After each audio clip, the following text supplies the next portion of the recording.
इस बीच ट्रंप ने बेरूत पर हमलों की निंदा की है। ट्रंप ने नेतन्याहू को चेतावनी दी है, वार्निंग दे रहे हैं डोनाल्ड ट्रंप नेतन्याहू को। कहा सीरिया हिजबुल्लाह को संभाल लेगा। डोनाल्ड ट्रंप ने सीरिया के राष्ट्रपति की तारीफ की। जरा सुनिए डोनाल्ड ट्रंप ने कैसे इजराइल को लेकर अपना रुख बदला है। तो देखिए डोनाल्ड ट्रंप ने अपना रुख बदला है और अब इजराइल से बेहतर उन्हें सीरिया नजर आ रहा है। वो कह रहे हैं कि सीरिया के राष्ट्रपति जो हैं वो बहुत समक्ष हैं और कुशल नेतृत्व है उनका, और जो मैं कहूंगा वो करेंगे। तो ये इजराइल को खरी खोटी सुनाते नजर आ रहे हैं। और इजराइल की खुफिया एजेंसी मोसाद के पूर्व प्रमुख जीएफ पाल्टी क्या कह रहे हैं, उनका बयान आया है। कह रहे हैं परमाणु बॉम्ब पर ईरान पर भरोसा नहीं किया जा सकता। यानी परमाणु बॉम्ब का जो मुद्दा है उसे लेकर ईरान पर भरोसा नहीं है। किसी भी वक्त ईरान की परमाणु नीति बदल जाएगी। एमओयू पर टिक नहीं पाएगा ईरान।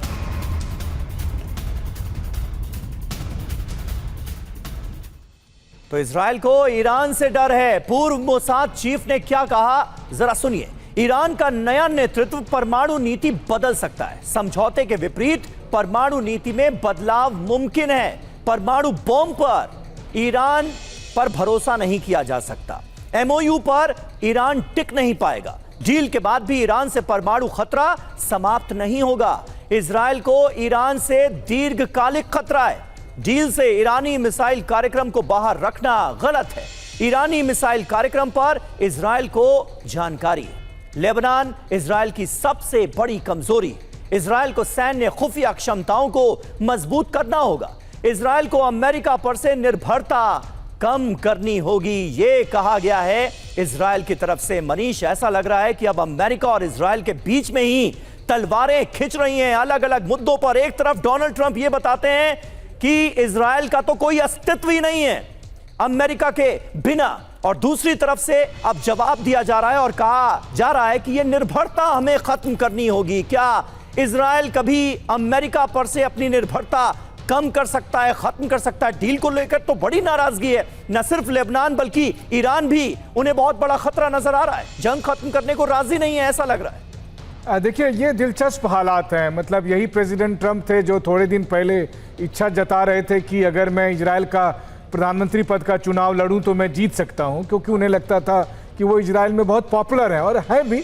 पिछले दिनों हमने देखा, ग्राउंड पर भी मैंने लोगों से बात की तो सब प्रेसिडेंट ट्रंप को अपना दोस्त समझ रहे थे।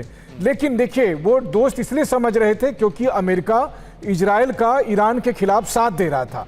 अब जब डील हो रही है तो इजराइल के लोग, अधिकांश लोग और इजराइल की सरकार और इजराइल की एजेंसी अभी समझती है कि प्रेसिडेंट ट्रंप उनके दोस्त नहीं है, या कमोबेश अमेरिका अब अपने हितों को प्राथमिकता दे रहा है बजाय इजराइल के हितों को प्राथमिकता देने की।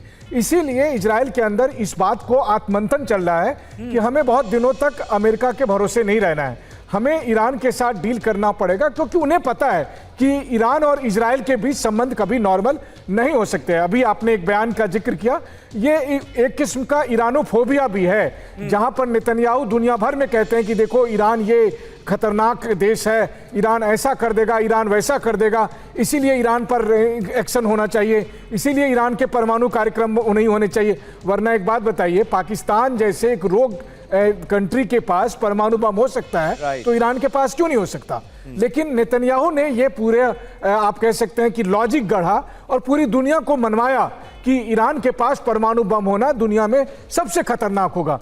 तो अब वो उससे आगे बढ़ना चाहते हैं, जहां पर वो इजराइल के लोगों को कहते हैं कि कोई बात नहीं, कोई हमारा साथ नहीं दे, हम अकेले ईरान से लड़ेंगे। यानी आने वाले सालों में आप देखेंगे उसी हिसाब से मिलिट्री एक्सपेंडिचर आपको इजराइल के बजट में साफ तौर पर दिखाई देगा।